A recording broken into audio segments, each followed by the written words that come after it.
కార్తీక పౌర్ణమికి 365 ఒత్తులు ఎలా తయారు చేసుకోవాలో చూపిస్తున్నానండి.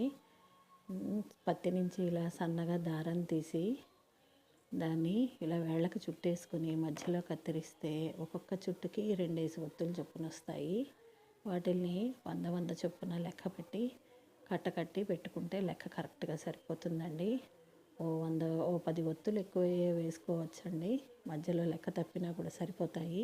నేనైతే ఇలానే కట్టి పెట్టుకున్నాను. ఇగో ఇలా నువ్వుల నూనెలో అయితే నానబెట్టి పెట్టుకున్నానండి. రేపటికైతే నాకు ఒత్తులు రెడీగా ఉన్నాయి. ఈ ఒత్తుల్ని కొత్త ప్రమిదిలో కానీ కొబ్బరి చిప్పలో కానీ ఎలాగైనా వెలిగించుకోవచ్చు. మీరైతే మీకు కూడా ఒత్తులు రెడీగా ఉన్నాయా అండి? నేనైతే ఎప్పుడు ఇలానే చేస్తాను.